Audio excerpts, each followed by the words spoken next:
ఈ ప్రాంత అభివృద్ధి కోసం వాళ్ళ తాత ముత్తాతల నుంచి వచ్చిన వేలాది ఎకరాల భూములను అభివృద్ధిలో భాగంగా ప్రభుత్వానికి ఇచ్చి వాళ్ళ అభివృద్ధి కోసం వాళ్ళకు ఒక అద్భుతమైన పట్టణాన్ని నిర్మించాలన్న ఆలోచనతోని 662 ఎకరాలలో దాదాపుగా 4500 మంది లబ్ధిదారులకు ఈ ప్రాంతాన్ని అభివృద్ధి చేయాలన్న ఆలోచనతో మొట్టమొదట ఎక్కడైనా అభివృద్ధి జరగాలన్నా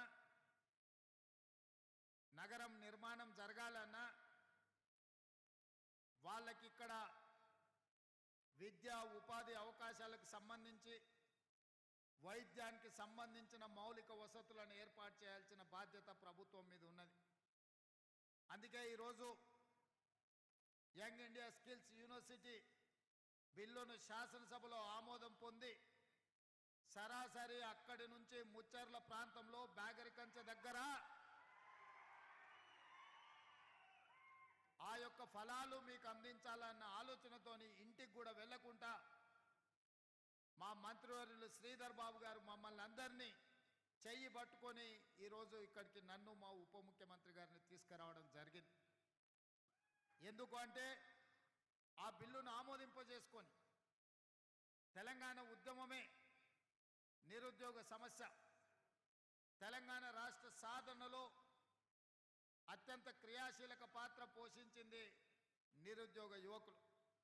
మరి ఇవాళ ప్రతి సంవత్సరం ఒక ఇంజనీరింగ్లోనే 1,00,000 మంది విద్యార్థులు బయటకు వస్తున్నారు, పట్టా తీసుకొని బయటకు వస్తున్నారు. కానీ వారికి నైపుణ్యత లేకపోవడం వల్ల నిరుద్యోగ యువకులుగా ఈరోజు వాళ్ళు కాలం వెల్లదీస్తున్నారు. పేదవాళ్ళు తల్లిదండ్రులు గ్రామాలలో కష్టపడి సంపాదించిన సొమ్ముతో కూడబెట్టిన రూపాయితో పిల్లల్ని హైదరాబాద్ నగరంలో అశోక్ నగర్ చౌరస్తాలను, అమీర్పేట్ చౌరస్తాలను, దిల్సుఖ్ నగర్ చౌరస్తాలను కోచింగ్ సెంటర్లలో చదివించినా వాళ్ళు నైపుణ్యం లేకపోవడం వల్ల ఉద్యోగ అవకాశాలు రావడం లేదు. ఇవాళ తెలంగాణ ఉద్యమ స్ఫూర్తితోటి తెలంగాణ రాష్ట్రంలో పట్టాలు పొందిన పట్టభద్రులు కాదు, నైపుణ్యం పొందిన శిక్షణ కలిగిన ఈరోజు సుశిక్షితులైన స్కిల్ డెవలప్మెంట్ యూనివర్సిటీలో ఉజ్వల భవిష్యత్తు కోసం విద్యార్థులను తీర్చిదిద్దాలన్న ఆలోచన ఈ ప్రభుత్వం చేసింది. దానికి సహకరించమని శ్రీ సిటీ నిర్మాత శ్రీనిరాజు గారి నుంచి మొదలు పెడితే నేషనల్ అడ్వైజరీ కౌన్సిల్లో గతంలో చైర్మన్గా పనిచేసి నేషనల్ అకాడమీ ఆఫ్ కన్స్ట్రక్షన్లో కీలకమైన బాధ్యత పోషించిన శేఖర్ రెడ్డి గారి నుంచి మొదలు పెడితే చాలామంది అధికారులతో సహా ఈరోజు ఇక్కడికి వచ్చింది. ఎందుకంటే ఒక లక్ష్యంతో ఇవాళ ఇక్కడ ప్రారంభోత్సవం చేసుకున్నది పిల్లల చదువుల కోసం పాఠశాల, అదేవిధంగా ఒక అడ్వాన్స్ టెక్నాలజీ సెంటర్ని, అదేవిధంగా ఒక కమ్యూనిటీ హాలు 2 ఎకరాలలో మీకు ప్రాథమిక వైద్యాన్ని అందించడానికి ప్రభుత్వ వైద్యశాల 1 ఎకరంలో ఇవాళ కొన్ని కోట్ల రూపాయలతోని ఈడ పనులను ప్రారంభించుకున్నాం. పక్కనే యంగ్ ఇండియా స్కిల్ యూనివర్సిటీకి దాదాపుగా 57 ఎకరాలతోని దాదాపుగా 150 కోట్ల రూపాయలతోని ఇవాళ శిక్షణ ఇవ్వడానికి నిరుద్యోగ యువకులకు ఇవాళ పనులను ప్రారంభించుకున్నాం. నేను ఈ వేదిక మీద నుంచి తెలంగాణ నిరుద్యోగ యువకులకు మాట చెప్పదలుచుకున్నా. ఒకనాటి అవసరాలను బట్టి, ఆనాటి పరిస్థితులను బట్టి పండిత్ జవహర్లాల్ నెహ్రూ గారు విద్యా సంస్థల్ని వారి మొదటి ప్రాధాన్యత కింద ఎడ్యుకేషన్ అండ్ ఇరిగేషన్ అంటే యూనివర్సిటీలో ఎస్టాబ్లిష్మెంట్తో పాటు ఇరిగేషన్ ప్రాజెక్టులు బాక్రానంగల్ నుంచి మొదలు పెడితే మన పక్కనే ఉన్న నాగార్జున సాగర్ వరకు రైతుల అభ్యున్నతి కోసం పండిత్ జవహర్లాల్ నెహ్రూ గారు నిర్ణయాలు చేయబట్టే ఈరోజు ఈ దేశంలో యూనివర్సిటీలు వచ్చినాయి. చాలామంది పేదల పిల్లలు పీజీలు పిహెచ్డీలు చేసారు. ఈరోజు వ్యవసాయం కింద కాలువలలో నీళ్ళు వచ్చి పంటలు బండుతున్నాయంటే కాంగ్రెస్ పార్టీ కట్టిన శ్రీశైలం, నాగార్జున సాగర్, జూరాల, నెట్టెంపాడు, కోయిల్ సాగర్, కల్వకుర్తి, ప్రారంభించిన పాలమూరు రంగారెడ్డి ఎత్తిపోతల, శ్రీరామ్ సాగర్ నుంచి మొదలు పెడితే ప్రాణహిత చేవెళ్ల వరకు ఇరిగేషన్ ప్రాజెక్టులను జలయజ్ఞం రూపంలో ఇవాళ పనులు ప్రారంభించినాం. ఈ నగరానికి తాగునీటి సమస్య ఎద్దడి ఉంటుంది అని కృష్ణానది జలాలను 3 విడతలుగా, గోదావరి జలాలను హైదరాబాద్ నగరానికి కాంగ్రెస్ ఇవాళ ఔటర్ రింగ్ రోడ్ రావడంతో మహబూబ్ నగర్, రంగారెడ్డి జిల్లా, మెదక్ ప్రాంతంలో భూములు వేల రూపాయలకి ఎకరాలు దొరికేది ఇవాళ 100 కోట్ల రూపాయలకి ఎకరం అయ్యింది అంటే ఈ ఔటర్ రింగ్ రోడ్డు అంతర్జాతీయ ఎయిర్పోర్టు రావడమే.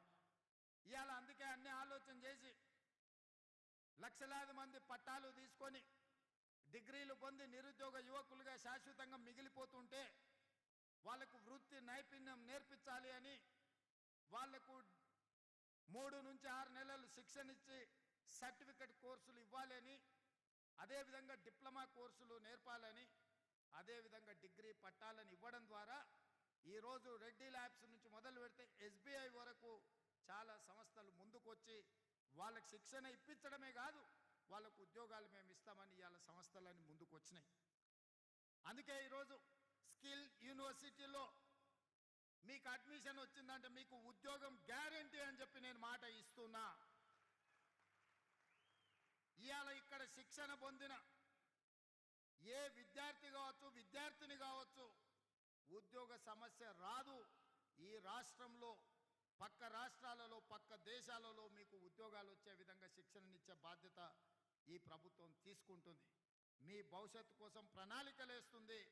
మనము మన రాష్ట్రానికే కాదు పక్క రాష్ట్రాలకు, పక్క దేశాలకు, ముఖ్యంగా గల్ఫ్ కార్మికులుగా పోయి ఈరోజు మోసపోతున్న దళారుల మధ్యలో మోసపోతున్న వాళ్ళకు కూడా శిక్షణ ఇవ్వడం ద్వారా మిడిల్ ఈస్ట్ కంట్రీస్లో కన్స్ట్రక్షన్ నుంచి మొదలు పెడితే మెడికల్ అండ్ హెల్త్లో కూడా మన వాళ్ళను ఇవాళ ఉద్యోగ అవకాశాలు కల్పించడానికి మనం అన్ని రకాల ప్రయత్నాలు చేస్తున్నాం. అందుకే మిత్రులారా, ఇవాళ ఈ ప్రాంతాన్ని నేను ఒక మాట చెప్పిన నిన్న అసెంబ్లీలో మీరు అందరు వినే ఉండొచ్చు.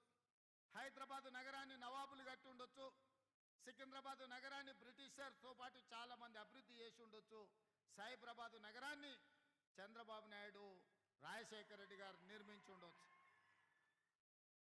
ఇవాళ 3 నగరాలు వాళ్ళు నిర్మిస్తే 4th సిటీ ఇవాళ బాగరి కంచెను ఫ్యూచర్ సిటీగా మార్చబోతుంది. ఈ వేదిక మీద ఉన్న నా మంత్రివర్గ సహచరులతోటి నేను అసెంబ్లీలో మాట్లాడుతూ ఒక ఆయన ఎటకారం చేస్తున్నాడు.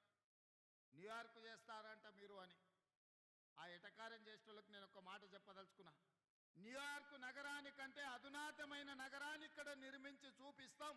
రేపు భవిష్యత్తులో ఈ దేశంలో విదేశాల నుంచి వేలాది కోట్ల రూపాయల పెట్టుబడులు తెచ్చి ఇక్కడ హెల్త్ టూరిజం హబ్ని చేస్తాం, స్పోర్ట్స్ టూరిజం హబ్ని చేస్తాం. స్పోర్ట్స్ ఈడ స్టేడియంలు తీసుకొస్తాం, ఈడ ఎడ్యుకేషనల్ ఇన్స్టిట్యూషన్స్ను, యూనివర్సిటీలను తీసుకొస్తాం, ఈడ పెద్ద పెద్ద కార్పొరేట్ కంపెనీలను తీసుకొచ్చి వాటి వ్యాపారాలను ఇక్కడ చేపిస్తాం.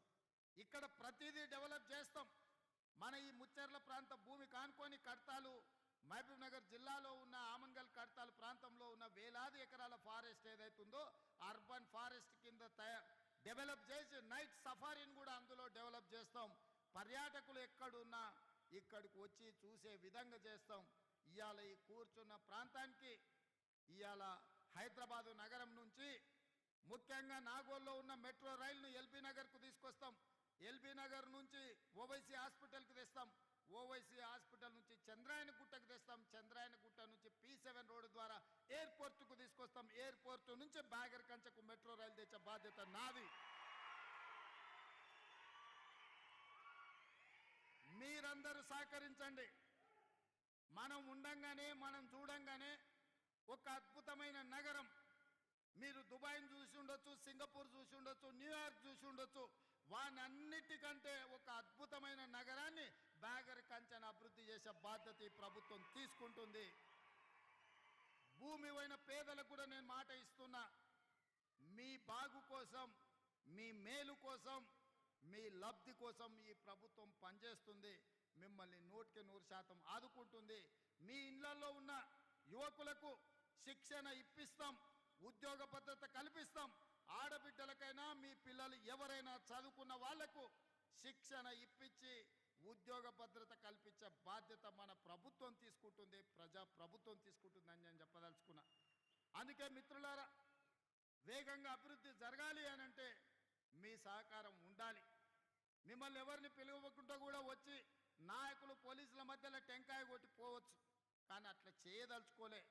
మీరు మా వాళ్ళు, మన వాళ్ళు, మీకోసం మనమందరం కలిసి కష్టపడి ఈ ప్రాంతాన్ని అభివృద్ధి చేసుకుందాం. ఇది మారుమూల గ్రామం కాదు, ఒక బేగర్ కంచె కాదు. ఇవాళ బంజారా హిల్స్ ఉన్న వాళ్ళు ఎట్లా గొప్పగా చెప్పుకుంటున్నారో, రేపు పొద్దున బేగర్ కంచెలో కూడా మేము గౌరవంగా బతుకుతున్నాం, గొప్పగా ఉన్నామని చెప్పుకునే విధంగా ఈ ప్రాంతాన్ని అభివృద్ధి చేద్దాం. ఈ ప్రాంతానికి పెద్ద పెద్ద పరిశ్రమలను తీసుకొద్దాం. ఈ ప్రాంతంలో ఏది కావాలన్నా దొరికేటట్టుగా చేద్దాం. ఒకప్పుడు వనస్థలిపురంలో పొద్దున ఒక బస్సు ఉండేది, సాయంత్రం ఒక బస్సు వచ్చేది. ఇవాళ వనస్థలిపురంలోకి ఏడికి వెళ్ళాల్సిన అవసరం లేదు. దిల్సుఖ్నగర్ మీకు తెలుసు, దిల్సుఖ్నగర్ సిరీస్ ఫ్యాక్టరీ ఉన్నప్పుడు నీళ్లు ఎట్లుండేదో, ఆ ప్రాంతం ఎట్లా దెబ్బతిన్నదో. మనం ఏది కావాలన్నా కోటికో హ్యాబిట్స్కో పోయేది కొనుక్కోవాలంటే, ఇవాళ అదే దిల్సుఖ్నగర్లో విమానం కావాలన్నా కొనుక్కునే పరిస్థితులు వచ్చినాయి. ఇవాళ హ్యాబిట్స్ కోటికి పోవాల్సిన అవసరం లేదు. అట్లనే అంతకుముందు నారాయణగూడ హిమాయత్ నగర్ వాళ్లకు పంచగుట్ట పోవాల్సిన పని లేకుండే. పంచగుట్ట వచ్చిన తర్వాత పంచగుట్ట వాళ్ళకి హిమాయత్ నగర్ నారాయణగూడకు పోవాల్సిన పని లేదు. పంచగుట్ట తర్వాత జూబ్లీ హిల్స్ వచ్చింది, జూబ్లీ హిల్స్ వాళ్ళకి పంచగుట్టతో పని లేకుండా పోయింది. జూబ్లీ హిల్స్ తర్వాత గచ్చిబౌలి వచ్చింది, గచ్చిబౌలి వాళ్లకు ఇవాళ జూబ్లీ హిల్స్ పోవాల్సిన పని లేకుండా పోయింది. ఆ తర్వాత కోకపేట వచ్చింది, కోకపేట వాళ్ళకి ఎక్కడికి వెళ్ళాల్సిన అవసరం లేదు. ఇవాళ ఇవన్నీ ఎందుకంటే అన్ని రకాల వసతులు రావడంతో, అభివృద్ధి జరగడంతో ఇతర ప్రాంతాలతో పని లేదు. అవన్నీ చూసిండ్రు కదా. ఇవాళ ఈ బేగర్ కంచె ప్రాంతం ఎక్కడికి వెళ్ళాల్సిన అవసరం లేదు. విమానం కొనాలన్నా, విమానం ఎక్కాలన్నా ఇక్కడి నుంచే అన్ని ఏర్పాట్లు చేసే బాధ్యత ప్రభుత్వం తీసుకుంటుంది. 4 సంవత్సరాలు తిరిగే లోపల ఇక్కడ ఒక అద్భుత నగరానికి పునాదులు వేసి అభివృద్ధి పదం వైపు నడిపించి ఈ ప్రాంతంలో నివసించే ప్రతి రైతాంగ కుటుంబానికి మీ పిల్లలకు శిక్షణనిప్పించి, మీ పిల్లలకు సర్టిఫికెట్ కోర్సులు చేయించి, మీ పిల్లల్ని డిప్లొమా కోర్సులు చేయించి, మీ పిల్లల్ని స్కిల్ యూనివర్సిటీలో చదివించి డిగ్రీలు ఇప్పించి మీ పిల్లలకు ఉద్యోగాలు ఇప్పించే బాధ్యత ఈ ప్రభుత్వం తీసుకుంటుంది.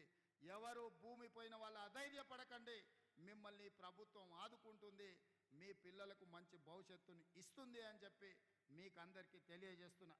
ఇవాళ ఇంత గొప్ప కార్యక్రమం వేగంగా నేను ముందుకు తీసుకెళ్ళగలుగుతున్నా అంటే నా మంత్రివర్గ సహచరులు సంపూర్ణంగా ఏమి కావాలన్న నిమిషాల మీద వాళ్ళు సహకరించి పని చేస్తున్నారు. కాబట్టి మంత్రివర్గంలో బిల్లు పాస్ అయింది, తర్వాత అసెంబ్లీలో బిల్లు పాస్ అయింది. ఎవరు అడ్డం పడ్డా ఇవాళ గడ్డం ప్రసాద్ కుమార్ గారు, రంగారెడ్డి జిల్లా బిడ్డ, ఇవాళ బిల్లుల్లోనే ఆమోదింపజేసి ఈ సాయంత్రం ప్రారంభోత్సవ కార్యక్రమానికి మేమందరం కలిసి వచ్చినాం. ఇక మీకు అందరికైతే తెలుసు, శ్రీధర్ బాబు గారు పూర్తిగా ప్రణాళికలు, నేను ఖాళీ మీద పెత్తనమే చేస్తున్నా, మొత్తం వ్యవస్థ అంతా వారే నడుపుతున్నారు, వారే చూస్తున్నారు. అయ్యగారు అనుకుంటే 24 గంటలు పనిచేసి మన కార్యక్రమాలను పూర్తి చేస్తాడు. మీరందరూ కూడా సహకరించాల్సిందిగా ఇవాళ ఇక్కడ నుంచి సరాసరి రింగు రోడ్డుకు 200 ఫీట్ల రోడ్డు వేయాలనుకుంటున్నాం. దానికి సంబంధించిన భూసేకరణ కార్యక్రమం కూడా, ఎందుకంటే ఆ పెద్ద ఎత్తున రోడ్లు వస్తే మన భూముల ధరలు పెరుగుతాయి. అది కేఎల్ఆర్ గారికి నేను బాధ్యత ఇచ్చిన, మీరు ఎంబడి పడి ఆ మధ్యలోకెళ్ళి ఊర్లకెళ్ళి వచ్చే బాధ తప్పించండి.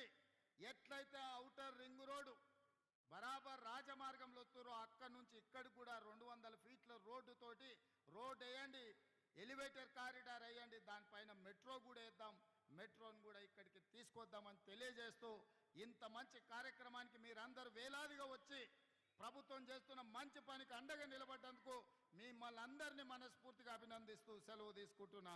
జై హింద్ మిత్రులారా.